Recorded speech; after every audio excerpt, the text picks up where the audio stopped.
Shabbat Shalom, everyone. It's a beautiful day to come together and worship Almighty Father Yahweh. Welcome to the Revival Faith Ministries. I'm Pastor Rex Frank, and I'm so glad to be here with all of you today. I pray you feel Abba Yahweh's love and presence in your life. A big thank you to everyone who made the effort to be here today. You are a blessing. Your faithfulness shows how good Abba Yahweh is, and I believe He has something special for you today. Hallelujah. And to those joining us online, we appreciate you. Even though we are not in the same place, we are still one family in Abba Yahweh. May today's message encourage you, strengthen your faith, and bring you closer to our Elohim. Can everyone say hallelujah? Hallelujah. All right.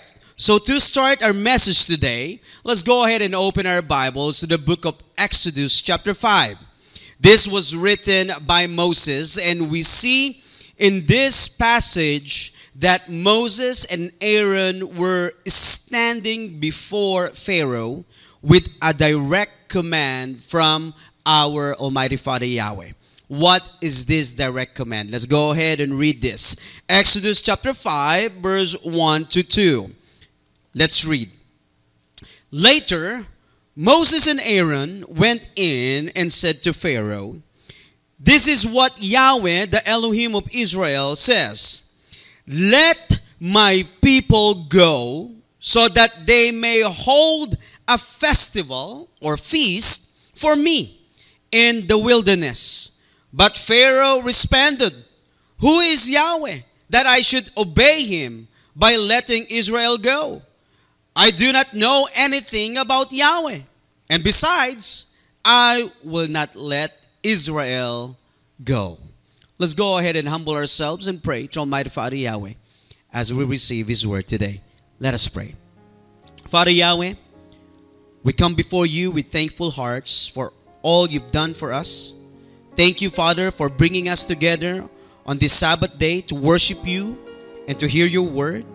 Father, we ask you to renew us today, refresh our hearts, strengthen our spirits, and fill us with the Holy Spirit to serve you faithfully. Please open our minds, please open our hearts to receive your word. Let your truth change us from the inside out and guide us in the way we should go.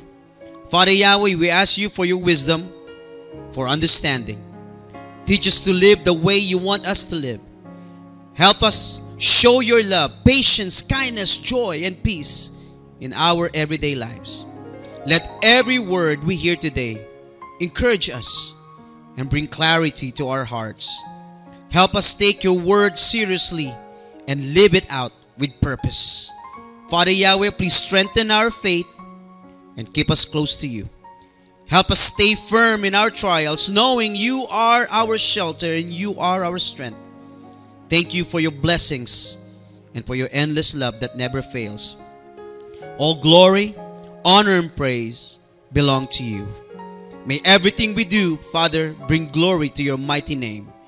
We pray this through your Son's name, our Savior, Yahshua Messiah. Hallelujah. Everyone say hallelujah. Hallelujah. Our message today is called Holy Days Under Attack.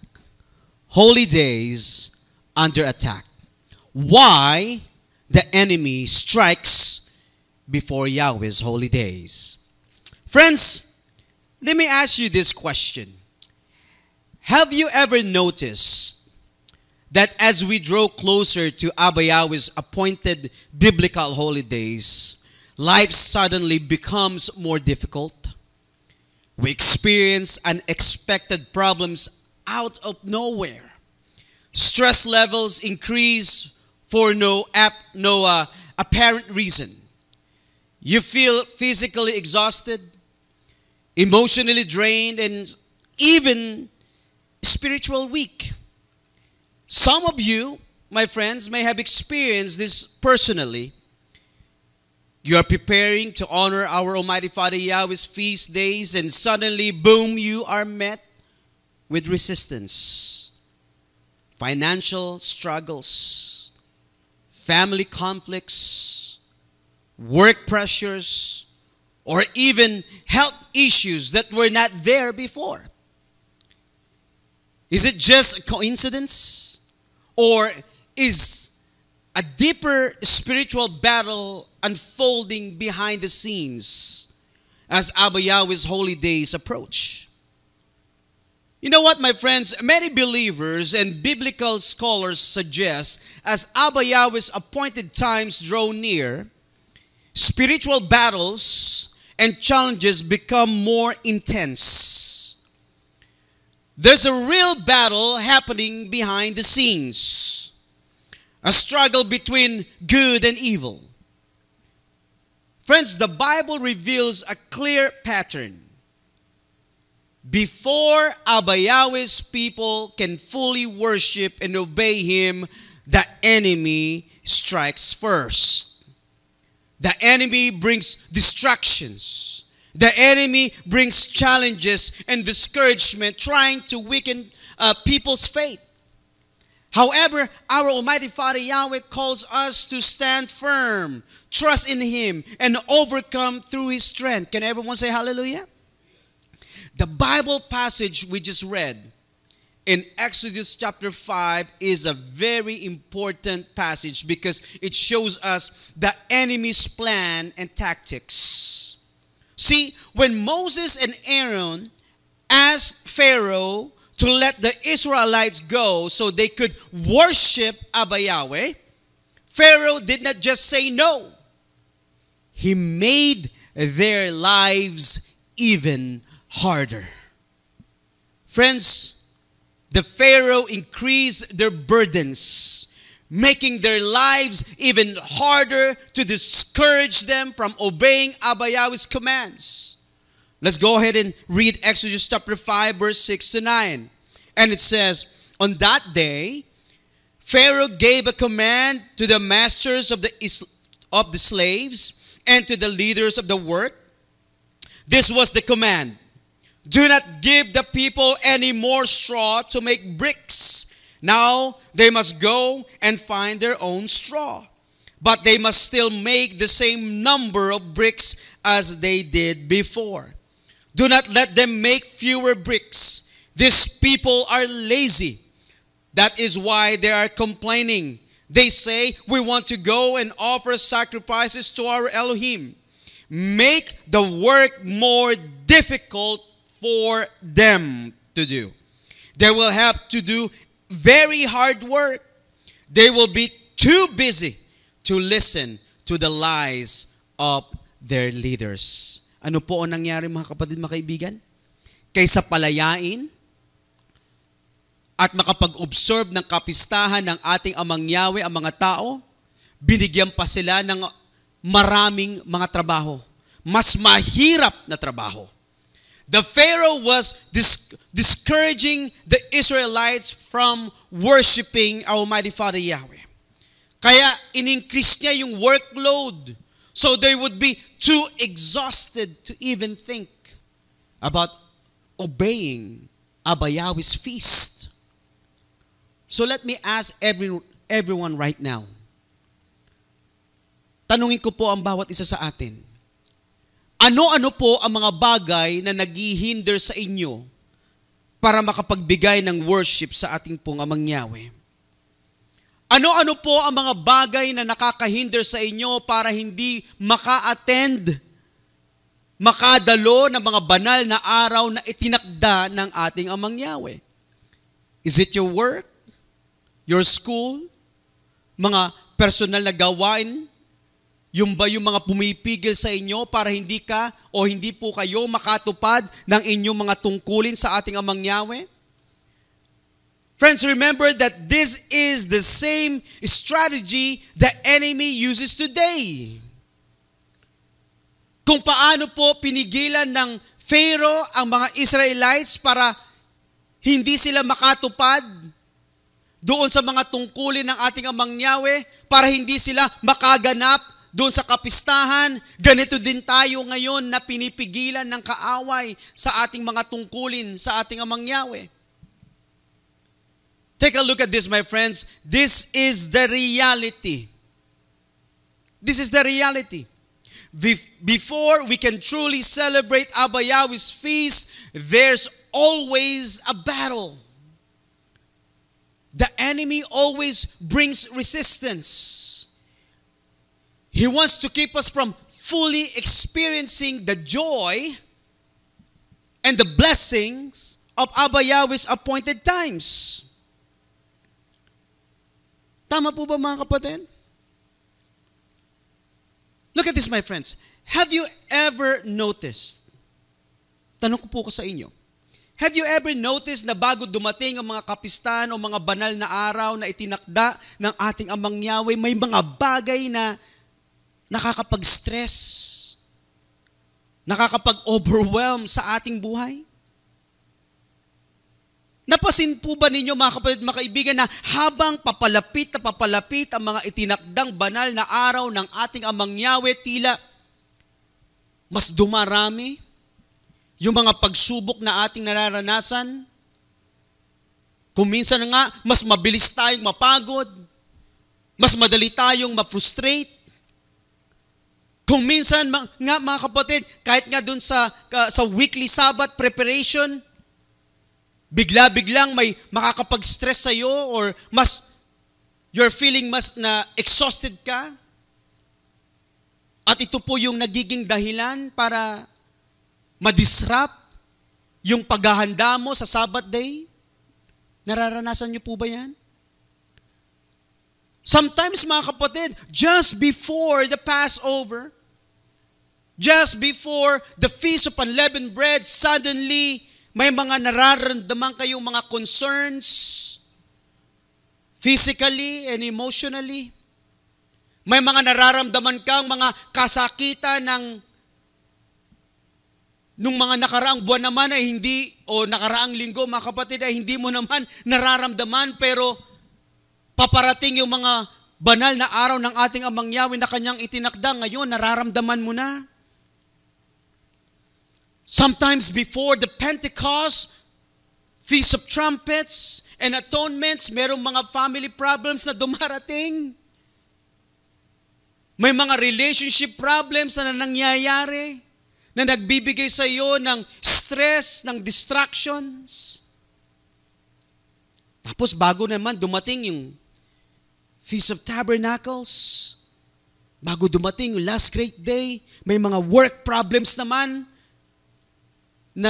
na-experience, or may mga financial challenges na nararamdaman o meron kayo na-experience, and making it seem impossible for you to attend. Let me ask everyone right now, raise your hands, my friends, if you guys experience these things. I know, na-experience na po natin itong mga to. Kahit na yung mga nanonood ngayon, I know you have experienced it before, that you are planning to attend this holy days of Almighty Father Yahweh, and suddenly, something happens. Di ba? Let me ask everyone, naitanong na po ba ninyo sa inyong sarili kung bakit nangyayari ang mga ito? Dahil ang nais lamang natin, the only thing we want is to attend, di ba? Makapagbigay ng kapurihan sa ating Amang Yahweh, makapagbigay ng karangalan sa ating Amang Yahweh, yet there are forces sa paligid natin working against us para hindi po tayo makatupad sa ating mga tungkulin. Ano po ang sabi sa Ephesians? Let me go ahead and read this. Ephesians chapter 6, verse 12. Sabing ganyan, we are not fighting against human enemies. Instead, we are fighting against the rulers and the powerful spirits that have authority over this dark world.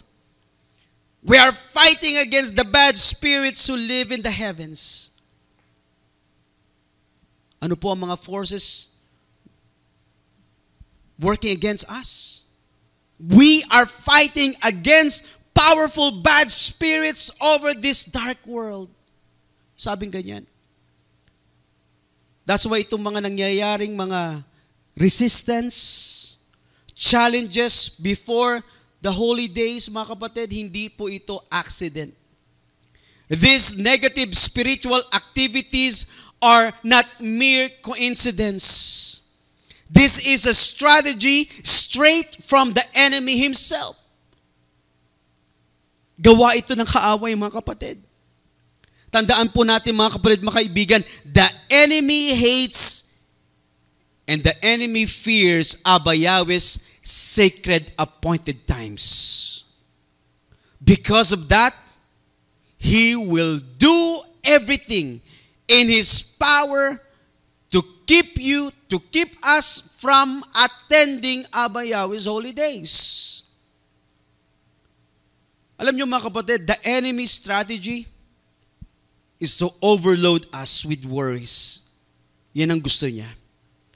Ang strategy ng kalaban, mga kapatid, he wants us to wear out ourselves. Ang gusto niya na tayo po, we feel drained para hindi tayo po makapaghanda sa mga darating na mahalagang banal na araw ng ating Amang Yahweh. Yan ang kanyang strategy. Look at Luke chapter 21. Basahin po natin. Luke 21 verse 34. Sabing ganyan, this is a warning for us. This is a warning for the believers. Sabing ganyan, be careful not to spend your time having parties and getting drunk. Look at this. Look at this. Underline this if you have your Bible. Worrying about this life. If you do that, you won't be able to think straight. And the end might come when you are not ready. Ano pong sabi, mga kapatid? Be careful not to spend your time having parties and getting drunk or worrying about this life.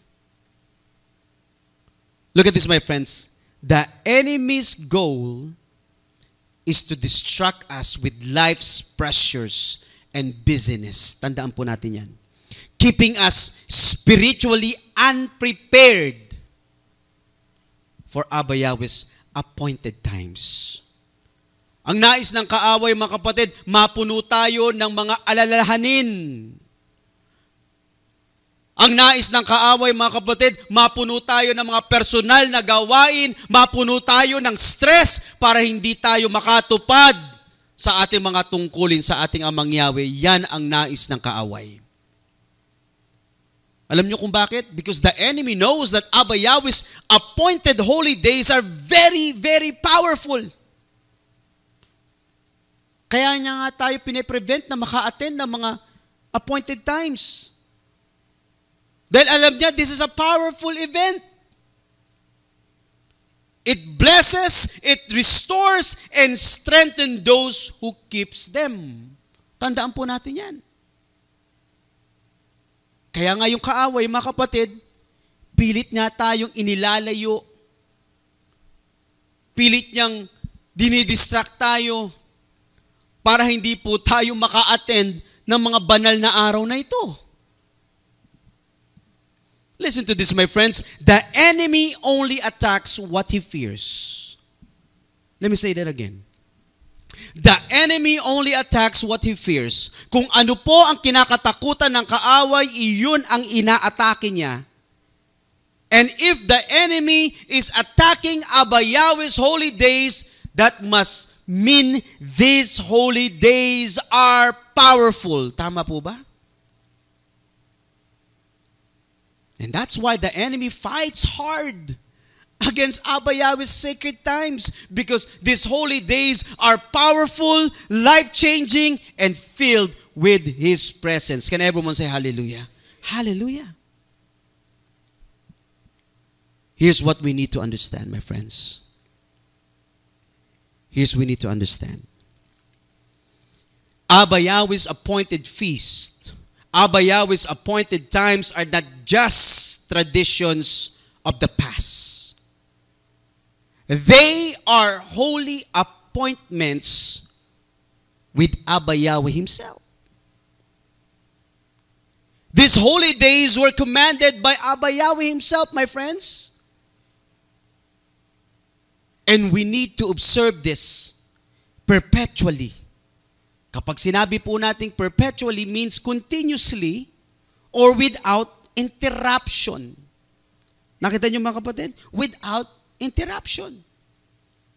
Kaya nga ano sabi sa Leviticus 23 verse 1 to 2, basahin po natin yan. Sabing ganyan, Yahweh spoke to Moses, speak to the Israelites and tell them, take note of this, these are my appointed times. Look at this. The times, mga oras, mga panahon, the times of Yahweh that you will proclaim as sacred assemblies. Take note of that statement, my friends, na sinabi, the times of Yahweh that you will proclaim as sacred. And this declaration, my friends, confirms their perpetual or continuous observance para po sa ating lahat. Can everyone say hallelujah? Hallelujah. Kung mababasa na po natin mga kapatid, for example, yung Exodus chapter 12. Exodus chapter 12 declares that the Passover and the Feast of Unleavened Bread as a lasting ordinance. Ibig sabihin yan, lasting, continuous. That we need to observe for all generations. Hallelujah. Basahin nga natin, Exodus chapter 12, verse 14, sabi niya, this is a day to remember each year. Ano sabi niya? Each year, from generation to generation. So, hindi lamang dati. It's not just like the biblical times. Sakop pa rin tayo ngayon, mga kapatid. Sabi nga niya, this is a day to remember each year. From generation to generation, you must celebrate it as a special festival to Yahweh. This is a law for all time. Can everyone say hallelujah? Hallelujah. Basahin naman natin yung mga kapatid tungkol sa Feast of Unleavened Bread. Exodus 12, verse 17, sabi nga yan, celebrate the festival of unleavened bread. Because it was on this very day that I brought your divisions out of Egypt. Celebrate this day as a lasting ordinance for the generations to come. Nakita niyo mga kapatid? We can see that Abba Yahweh's holy days are meant to be remembered and celebrated forever. They did not end in the biblical times but continue to this day, even in our generation. Tama po ba? So before we continue, let's take a moment, my friends, to review the 7 biblical holy days given by Almighty Father Yahweh. Kung hindi pa po ninyo nalalaman ito sa mga nanonood ngayon na this is the first time to hear about the 7 biblical holy days ng ating Amang Yahweh. Let's go ahead and review this, okay? These are the appointed times, the holy days that Abba Yahweh gave us or instructed us to observe. This is not just for the Jewish people, but for all of humanity. Kasama po tayo, okay? Let's go ahead and look at this one, my friends. We can find them in Leviticus 23, beginning with the Sabbath day in verse 1 to 4. And this reminds us the importance of the Sabbath day o importance ng weekly Sabbath na dapat po natin ginaganap. Nakita natin mga kapatid na kasama doon sa mga holy days o doon sa mga banal na araw na itinakda ng ating Amang Yahweh yung Sabbath. Yung weekly Sabbath po natin. Tama po ba? Na dapat po nating tinutupad continuously. Kaya po isinama po yan sa Leviticus 23. Now let's go ahead doon sa 7 feast days ng ating Amang Yahweh. Tignan po natin yung 7 feast days ng ating Amang Yahweh. Alright? And the Passover, makikita po natin yan sa verse 5. Which our Messiah Yeshua fulfilled by being the Lamb who takes away the sins of the world. Next is the Feast of Unleavened Bread. In verse 6, ang Feast of Unleavened Bread, mga kapatid, this is a 7-day observance where leaven or yung mga leavening ay tinatanggal po natin hindi po tayo kumakain ng regular na mga tinapay. Kung may mga leavening o mga pampaalsa sa ating po mga tahanan, tinatanggal po natin to because it symbolizes sin. Tama po ba? Ito po mga kapatid ay reminder para po sa atin to live a holy and set apart lives. Next is the Pentecost, also known as the Feast of Weeks, found in verses 15 to 22. This feast, mga kapatid, represents the outpouring of the Holy Spirit, yung pagbibigay ng banal na Espiritu, empowering us in our daily walk as believers. Next is the Feast of Trumpets in verses 23 at 25. This feast, mga kapatid, symbolizes the anticipated second coming of our Messiah Yeshua. Hallelujah. Next is the Day of Atonement in verses 26 to 32. Day of Atonement, mga kapatid, it symbolizes the final reconciliation of Abba Yahweh's people with Him at the return of our Messiah Yeshua, and also it represents the ultimate removal of the source of sins. Sino po yun? The enemy himself. The sixth holy day is the Feast of Tabernacles, mga kapatid. Makikita po natin yan. Mababasa po natin yan sa Leviticus 23 verses 33 to 35. Representing the gathering of Abba Yahweh's people, okay? The coming millennial reign. Then the final holy day, mga kapatid, ng ating Amang Yahweh, which is called the 8th day or the last great day. Mababasa po natin sa verse 36, symbolizing the great white throne judgment when all will be judged according to their deeds. Friends, these are the 7 biblical feasts of Almighty Father Yahweh. These are His appointed times and they belong to Him. Hindi po ito gawa ng mga tao, mga kapatid, mga kaibigan. Tandaan po natin, hindi po ito gawa ng mga tao. Hindi tao ang nag-utos nito, mga kapatid, kundi ang ating Amang Yahweh. Abba Yahweh Himself established these holy days and instructed all humanity to observe this. If they belong to our Almighty Father Yahweh, my friends, look at this. If they belong to our Almighty Father Yahweh, then they should matter to us. Tama po ba? Listen closely, my friends. Listen closely. These holy days, these feast days, these sacred days, my friends, are not optional. Hindi po optional to. They are essential for our spiritual growth. Each feast holds a blessing, a revelation, and a promise from Abba Yahweh. Kaya, wag po nating itong ipawalang bahala. Look at this, my friends. The enemy wants you to think that these feasts are no longer important. Ulitin ko, mga kapatid. The enemy wants you to think that these sacred, holy, or biblical holy days are no longer important. Sinasabi ng kaaway, hindi na importante yan. Those are just traditions of the past. Hindi nyo na kailangan gawin yan. Yan ang sinasabi po ng mga kaaway. But that's a lie. That's a lie, my friends. Because Abba Yahweh's holy days are eternal.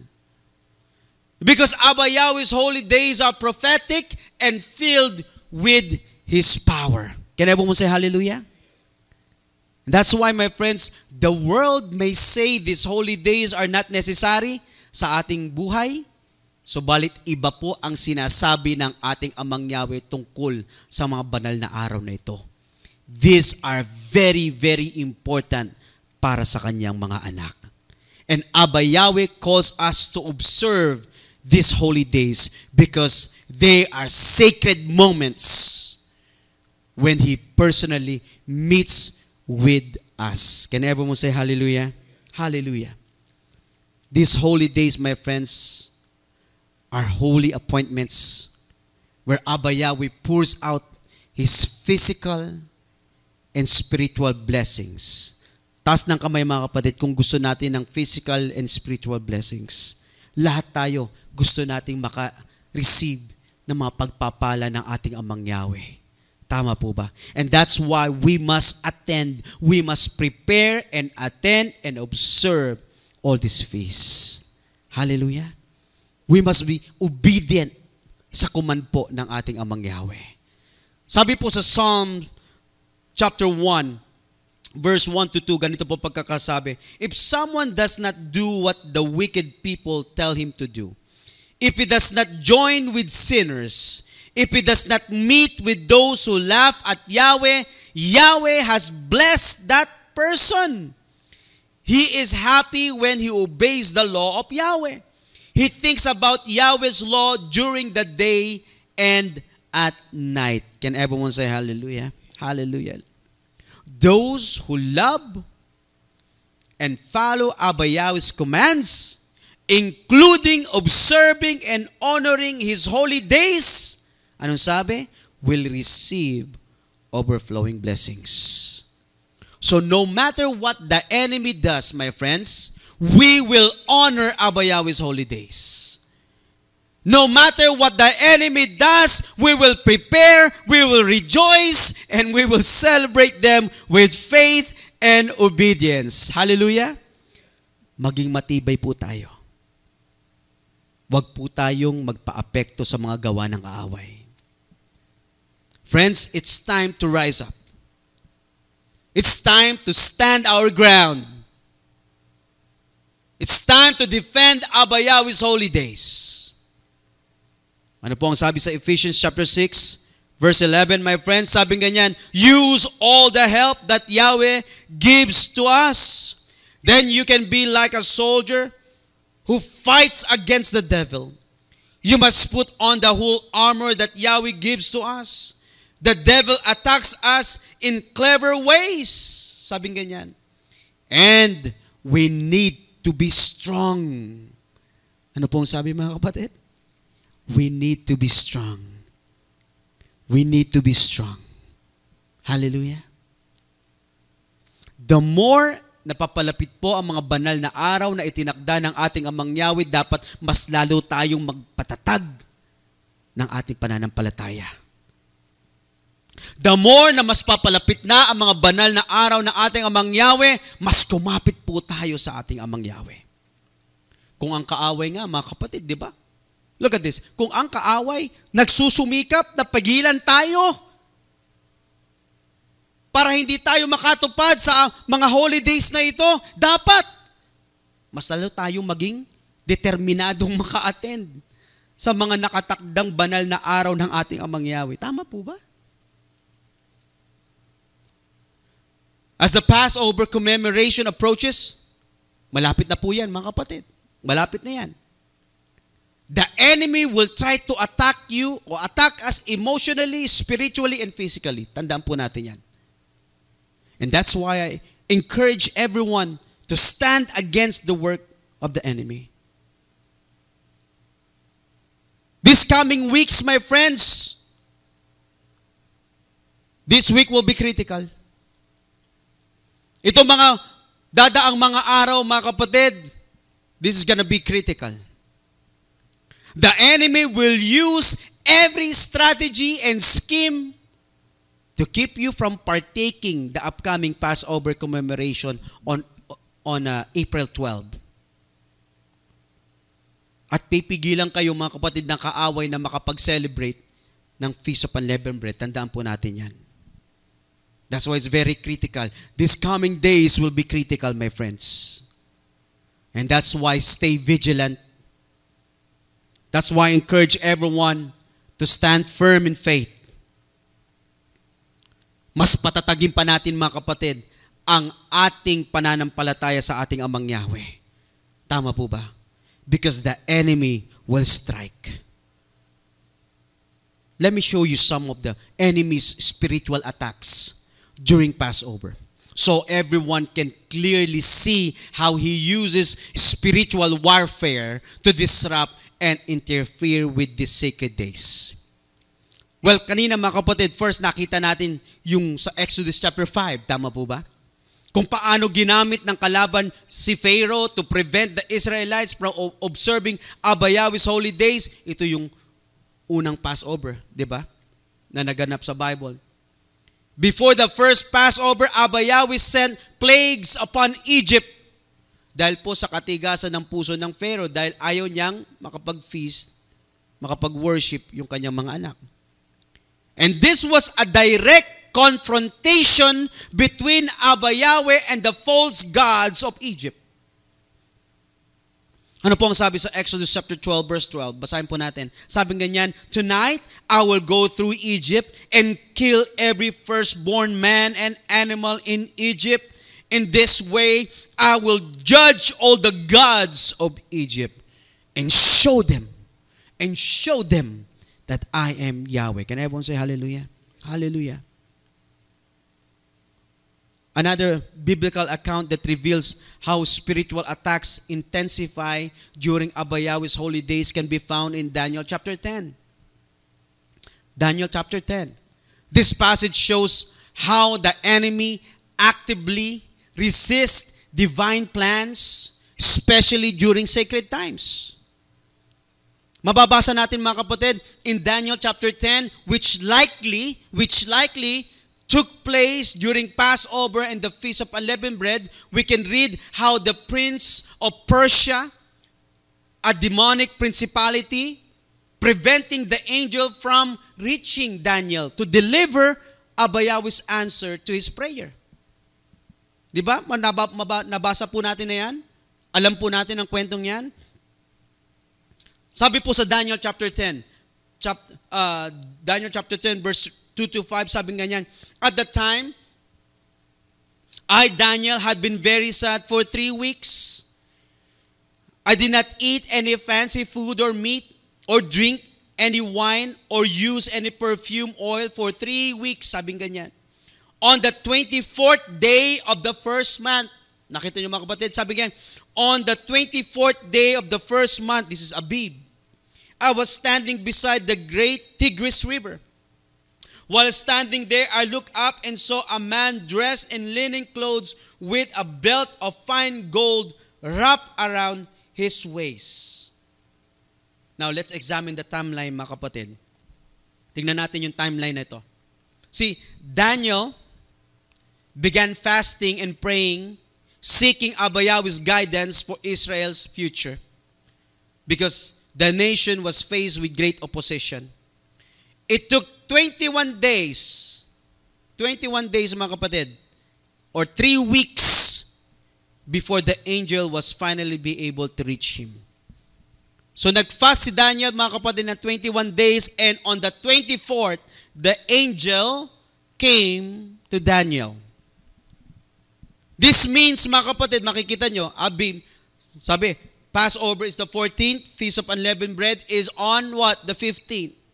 So makikita nyo mga kapatid, on this timeline, during the preparation for the Passover itself and the Feast of Unleavened Bread, the demonic principality was actively resisting and continuously interfering. Nakita nyo mga kapatid?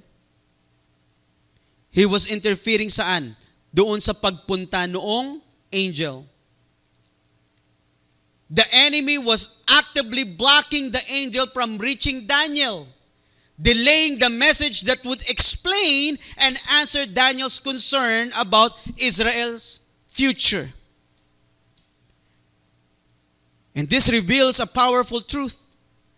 Ano yon? During Abba Yahweh's appointed times, spiritual warfare intensifies because the enemy seeks to hinder Abba Yahweh's message and His blessings para sa kanyang mga anak. Nakita niyo mga kapatid? However, Daniel's persistent prayer and fasting played a crucial role in breaking through the resistance, showing us that spiritual perseverance leads to victory. Can everyone say hallelujah? Hallelujah. Likewise, my friends, as we prepare for Passover and the Feast of Unleavened Bread, we must be aware that the enemy will attempt to distract, to discourage, and to hinder us from fully partaking in these holy days. But as just Daniel's prayer prevailed, we must stand firm in faith. We must remain steadfast in prayer and reject every strategy of the enemy. Friends, if we remain faithful, Abba Yahweh will send His help. Can everyone say hallelujah?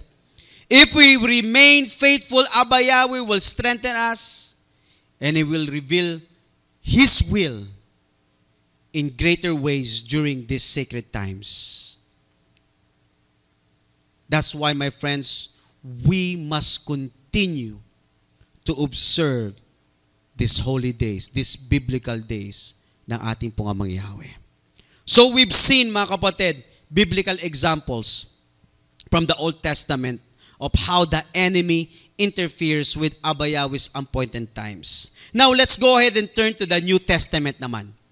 And let us examine whether we can find instances of the enemy disrupting Abba Yahweh's holy days. Now, let us turn to the New Testament, my friends, and see how the enemy has historically attempted to interfere with Abba Yahweh's appointed times. Let's go ahead and open our Bibles to Luke chapter 22, which speaks about the events leading up to the Passover and the Feast of Unleavened Bread. So as these sacred days approach, my friends, the chief priests and the scribes conspired to kill Yeshua. Alam po natin yan, di ba? They were seeking an opportunity to betray our Messiah Yeshua without stirring the crowds. Let's go ahead and read Luke chapter 22, verse 1 to 2. And it says, "It was almost time for the Feast of Unleavened Bread, called the Passover Feast. The leading priests and teachers of the law were trying to find a way to kill Yeshua because they were afraid of the people." Let me just go ahead and clarify something, mga kapatid. Yung sinabi kanina dito na, for the Feast of Unleavened Bread, called the Passover Feast. Alam nyo, mga kapatid, the Jewish people observe Passover and the Feast of Unleavened Bread as a single continuous celebration.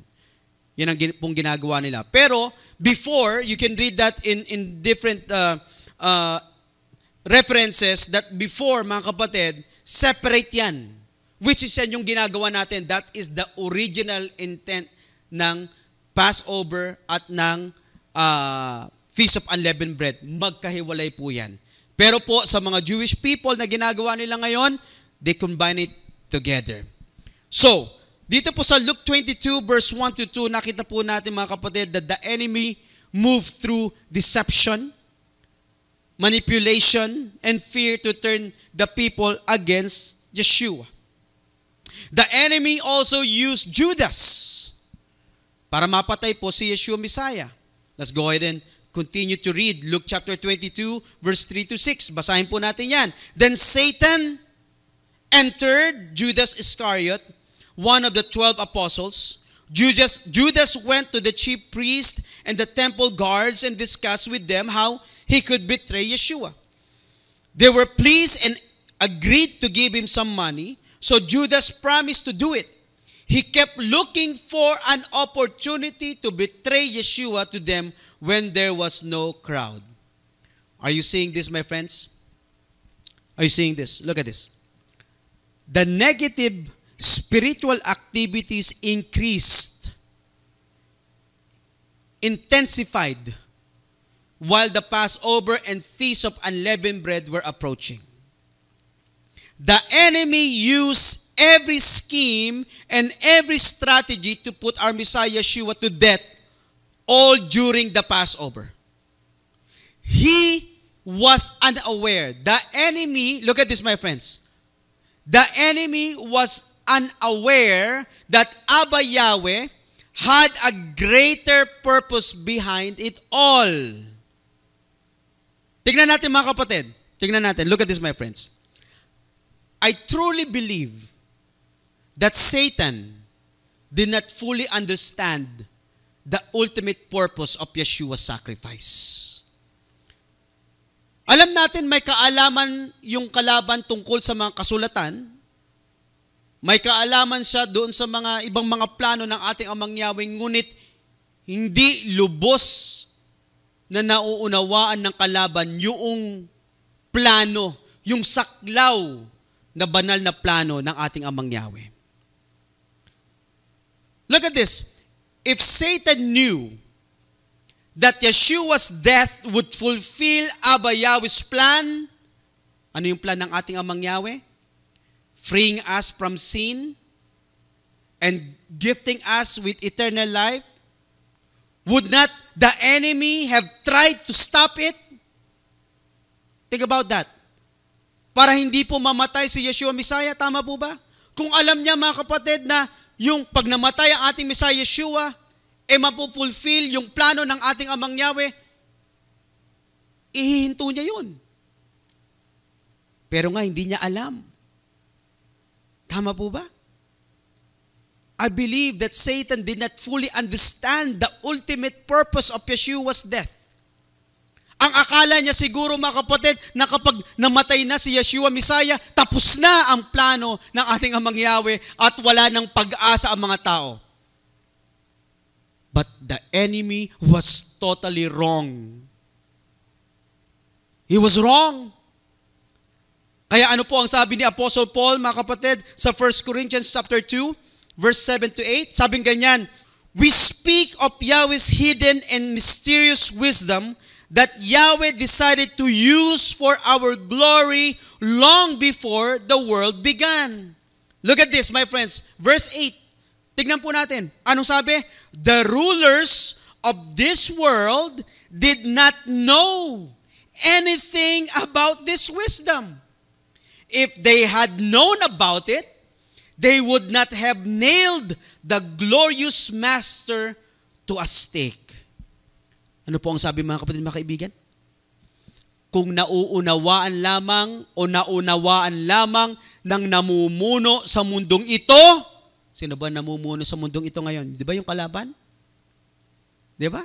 Ano sabi? Kung naunawaan lamang ng namumuno sa mundong ito ang karunungan ni Amang Yahweh, hindi sana nila ibinayubay sa tulos ang ating Yeshua Messiah. Nakita niyo mga kapatid? See, Satan escalated his attacks during Passover thinking he could stop Abba Yahweh's plan. But instead, he was fighting against himself and ensuring his own defeat. Diba? The enemy did not realize that Yeshua's death, Yeshua's sacrifice will bring victory, breaking the chains of sin and defeating the enemy. Tama po? Ano po ang sabi sa Colossians chapter 2, verse 15? Sabing ganyan, Yahweh took away the power of the leaders of this world and the powers of darkness. He showed them to the world. The battle was won over them through Yeshua Messiah. Can everyone say hallelujah? Hallelujah. Friends, Yeshua's death did more than remove our sins. It shattered the power of the enemy. Can everyone say hallelujah? See, Satan thought he won dahil nung namatay si Yeshua. But in truth, Satan was defeated. From the Old Testament to Yeshua's time, we see a clear pattern. The enemy relentlessly attacks Abba Yahweh's holy days. He seeks to disrupt, distract, and destroy because he knows these appointed times are crucial in Abba Yahweh's plan for his people. Though Satan already lost because of Yeshua's death and resurrection, he still tries to deceive. He still tries to tempt and harm people. But you know what? His time is running out. And his final punishment is already set. Until then, we need to stay strong in faith. Tama po ba? Alam niyo mga kapatid, the enemy wants to stop us from obeying Almighty Father Yahweh. The enemy wants to stop us from receiving Abba Yahweh's blessings. And that's why he intensifies his attacks before Abba Yahweh's holy days. Dahil po nalalaman ng kalaban na ang mga banal na araw na ito ay nagpapalakas ng ating espiritual na relasyon sa ating Ama. Friends, the enemy's strategy has always been the same. It has always been the same. He wants to keep people away from Abba Yahweh's truth. Sinabi natin kanina, he will use distractions, deceptions, and even hardships to make us neglect Yahweh's holy days. Alam niyo mga kapatid, the enemy may try to shake us and challenge our faith, but when we are rooted in Abba Yahweh's word, we will not be moved. Can everyone say hallelujah? We will not be moved. Kaya habang papalapit ang mga banal na araw ng ating Amang Yahweh, I encourage everyone, lalo po nating paigtingin ang ating pananampalataya sa ating Amang Yahweh. Habang papalapit ang mga banal na araw ng ating Amang Yahweh, mga kapatid, mga kaibigan, I encourage everyone to strengthen your faith. Strengthen your faith. Don't fear the enemy, because our Almighty Father Yahweh has given us victory already. Can everyone say hallelujah? Ano po ang sabi sa 1 Corinthians chapter 15, verse 57? But thanks be to Yahweh who gives us the victory through our Master Yeshua Messiah. No matter how hard the enemy fights, he will never win against Abba Yahweh's plan. Yan ang katotohanan. Kaya bilang mga anak ng ating Amang Yahweh, huwag tayo pong magpalinlang sa plano ng kaaway. We must stand firm and let us be faithful in observing Abba Yahweh's holy days and proclaim His truth. I encourage everyone bilang mga anak ng ating Amang Yahweh, let us prepare our hearts as Passover and the Feast of Unleavened Bread approach. Let us draw near to Abba Yahweh. Let us reject the enemy's scheme. Let us stand firm in faith. Let us not forget, mga kapatid, this April 12, Saturday po yan, mga kapatid, Abba Yahweh calls us to honor His Sabbath and the Passover commemoration. And I encourage everyone to be present. Be faithful. And give Him the reverence He deserves. Abba Yahweh also expects us to honor the Feast of Unleavened Bread this April 14 hanggang April 20 po yan. And as children, as Abba Yahweh's children, He calls us to faithfully observe all His appointed holy days. Hallelujah. Friends, let us be spiritually prepared. We know that the enemy will try to distract, discourage, and interfere sa ating pagtupad ng mga banal na araw na ito. Huwag po tayong patatalo, mga kapatid. Hear this. Hear this, my friends. Make a stand today. Make a stand today na ikaw ay a-attend, mag-o-observe ng mga Sabbaths, Passover, Feast of Unleavened Bread, Pentecost, Feast of Trumpets, Day of Atonement, Feast of Tabernacles, and last great day to honor Almighty Father Yahweh. Can everyone say hallelujah? Hallelujah. Don't let the enemy, my friends, steal your blessings from attending Abba Yahweh's feast. When you feel like the enemy is trying to distract you with many things, weakening you, discouraging you, and confusing you, I encourage you to continue worshiping Abba Yahweh. Continue to honor Abba Yahweh and continue to obey our mighty Father Yahweh sa ating pong mga buhay.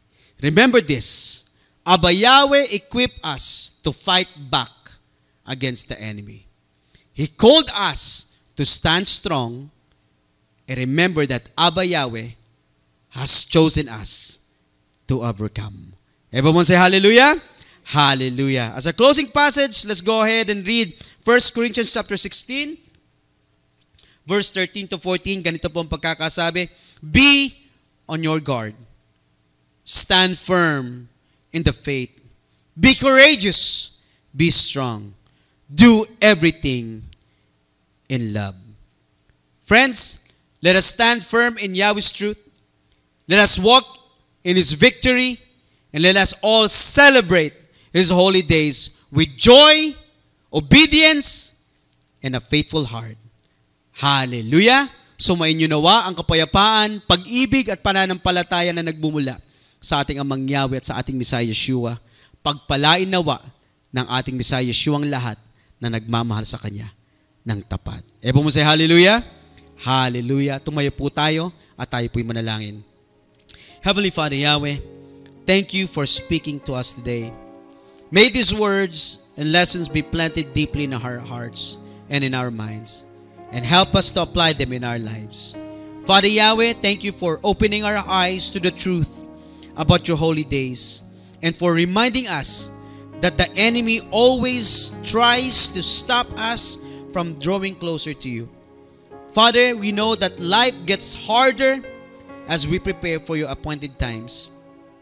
The enemy throws distractions, stress, and challenges our way.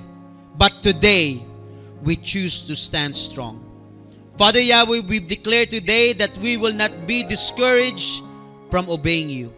We declare, Father Yahweh, that no matter what comes our way, we will honor and celebrate your holy days. Father Yahweh, please give us strength, give us the wisdom and patience as we prepare for Passover and the Feast of Unleavened Bread this month and all your holy days this year. We ask you to please protect us from the enemy's schemes and give us peace in our hearts. Help us overcome any struggles, whether in our jobs, families, health, or finances that try to keep us from worshiping you.